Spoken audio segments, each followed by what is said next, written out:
Yeah, stay prepared for the up and downs. Life is like a seesaw. Some say it's a bitch, man. What's going on, guys? Just another critic here. We are continuing our Week 6 predictions going into the Michigan State versus Ohio State matchup. Right now, Michigan State sitting at 4-1, 25th in the nation. Ohio State sitting at 5-0, ranked 4th in the nation. Michigan State 2-3 against the spread. Ohio State 4-1 against the spread. And as you guys already know, we go ahead and run through these stats very quickly before we get into my own personal thoughts. Michigan State offense putting up 31 points per game, defense allowing 15 points per game. Offensively putting up 270 yards through the air and 144 on the ground per game. Defense allowing 198 through the air and 55 yards per game on the ground. And so looking very stout on defense as we expected. Ohio State, on the other hand, offense putting up 52 points per game. Defense allowing just 8 points per game. Offense throwing for 254 yards a game and running for 283 per game. Defense 138 through the air allowed per game and 85 yards allowed per game. So as we can both see just looking at those statistics, Ohio State has obviously been explosive on offense. We didn't really need to look at those statistics to know that coming into this matchup. But what we did know about Michigan State is that they had high expectations as a defense coming into this season. The offense did have question marks again. Because Lewerke didn't really have his greatest stuff last year, and so it's kind of been a repeat of that. I understand he lost some production at the wide receiver position, and they're really just not getting amazing play from some of their skilled guys. And so we can go ahead and look over some of their head-to-heads very quickly.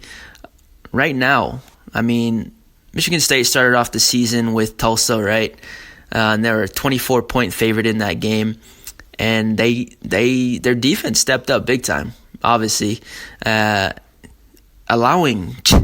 actually held Tulsa to negative 73 yards on the ground, which is unbelievable, and then allowed just 153 through the air. And so that's kind of been a consistent story throughout their season. Defense has been doing a good job.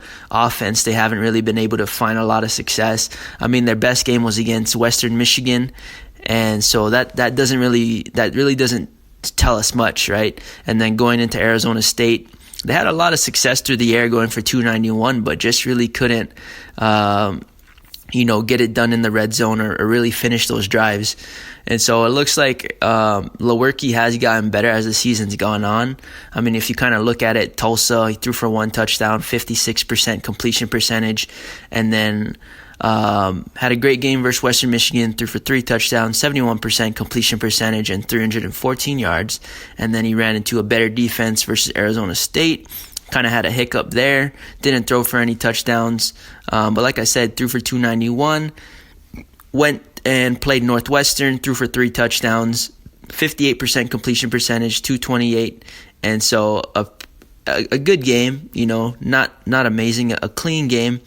Of course, you want to get that completion percentage up and be a bit more efficient, but a good game. And then you go against Indiana, where he went for 50% completion percentage, 300 yards, and 3 touchdowns. And so he has gotten better as the season's gone along. I think that was something that was fair to kind of give him that time and making those adjustments with the some of the guys that he lost at wide receiver.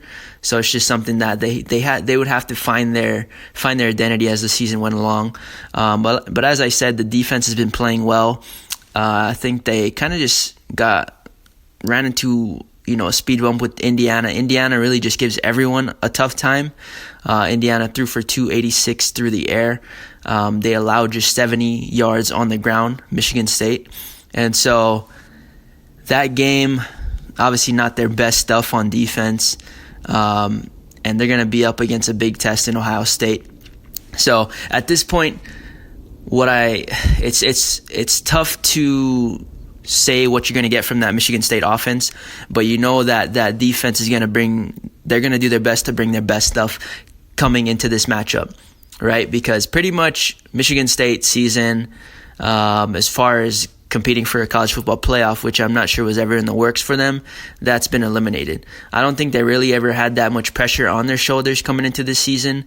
And so I think that helps when you're coming into a matchup going to Ohio State, knowing that Ohio State is a big favorite and Ohio State is a college football playoff contender. This game is basically going to be like one of those Super Bowl games for Michigan State, where they're going to want to go out there and ruin Ohio State's season, right?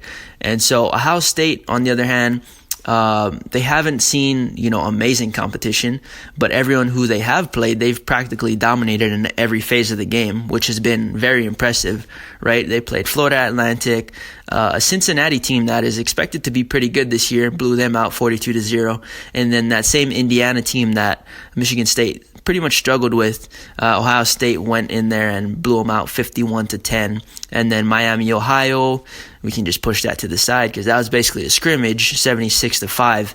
And then they went to Nebraska just a week ago and absolutely obliterated them 48-7. That game was over before it got started. And really, they probably could have ran up the score in that game, but I believe they were just trying to be respectful. And so this team right now it's hard to argue, but you might be able to make the argument that this Ohio State team was better than the team a year ago. We know for sure that this defense is 10 times better than it was a season ago in all aspects of the game. They were just inconsistent defensively a season ago, even with the same talent that they're typically used to having at all positions. At the linebacker, they got the pass rushers, and obviously one of the Bosa brothers, he got injured a season ago, and so I think it was Nick, Joey, one of those two, but practically he got hurt, and that kind of made a big dent in their season because of what he brings to the table. But they still had Chase Young, and so Chase Young stepped in there. He's back again this year making big time plays.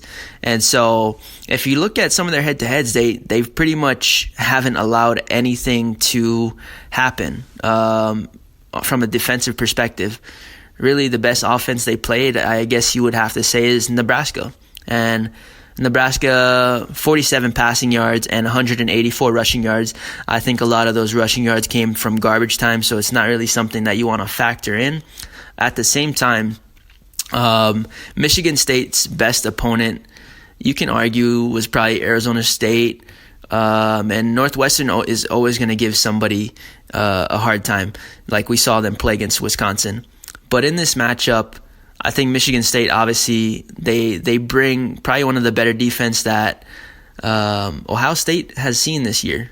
This is pretty much clear to say that Michigan State is the best defense that Ohio State will see this season. But at the same time, this defense of Michigan State, this will be the best offense and defense that they've seen all season. This will be the best team that they've seen all season. And so While I do have a lot of respect for this Michigan State defense, and I do think they have a lot of guys, not only in the pass rush, but at the second level that can stifle a team like Ohio State. I'm not sure that's really in the cards for them, because just looking over some of the statistics versus some of the teams that they've played, the only times that they've struggled is when they've gone up against one of pretty much a better pass attack. With Western Michigan, they allowed 285 through the air, and then with Indiana, they allowed 286 through the air. And so in this game, we've seen a lot of good things in this matchup. We've seen a lot of good things from Ohio State's O-line, not only in the pass protection, but also in the run blocking. And so it's going to come down to what's happening at that line of scrimmage. What type of pressure can Michigan State get on Justin Fields? Are they going to be able to stifle that run game that J.K. Dobbins has found so much success in? And because I'm not sure that Brian Lewerke is going to get a ton of chances to put points on the board versus this team. I think it's going to be very dependent on this defense of Michigan State to not only make stops, but to force turnovers to put their offenses in advantageous positions, because I don't think their offense is going to be able to move the ball very successfully against Ohio State. And that's just kind of how I feel at this point. Ohio State, man, they've been practically perfect up until this point. And so, like I said, I think the big question mark is what type of game we're going to get at the line of scrimmage. Who's going to win at the line of scrimmage? Is it going to be Michigan State's D-line, or is it going to be Ohio State's O-line? And I think that decides the game. And we're going to find out very quickly. I think we're going to know within the first quarter whether or not this game will be one of those gritty battles, or whether or not it's going to be, not necessarily a blowout, but a game that Ohio State easily, I wouldn't say easily, but they definitely have in hand, and that they won't really lose, control of at any point in time. And so for those reasons I talked about, I think Ohio State wins this game. They're playing at home. Michigan State just not getting enough production offensively, and that defense has shown some weaknesses in the secondary. But as I said, if they can challenge at the line of scrimmage, and they can get to Justin Fields, and they can really just live up to the hype that they've come into the season as a D-line and as individual players, we might have a game on our hand. But right now, I just don't see it happening with the way that O-line has been playing, with the way that Ohio State has been playing as a whole. And defensively, they're going to go ahead and force some turnovers themselves. They're going to get to Lewerke. They're going to force him to throw a few interceptions, or force a fumble. And so at this point, I just think Ohio State brings more to the table when it comes to the offensive side of the ball, with Justin Fields, with some of the guys at the skilled positions on the outside, and with J.K. Dobbins in the backfield. And so for all those reasons, I have Michigan State losing this game, Ohio State winning at home. My final score is 34-3. Once again, Ohio State wins 34-3. As much as I would love it to be, one of these gritty battle out games, which it can, right? This is college football. Anything can happen on Saturday. Right now, I've got Ohio State winning 34-3. With that being said, guys, I appreciate you guys for listening or watching on YouTube, whatever it may be. We'll catch you in the next one. Peace. Yeah, stay prepared for the up and downs. Life is like a seesaw. Some say it's a bitch, man. I couldn't agree more. 1 minute you're on top, then you're in the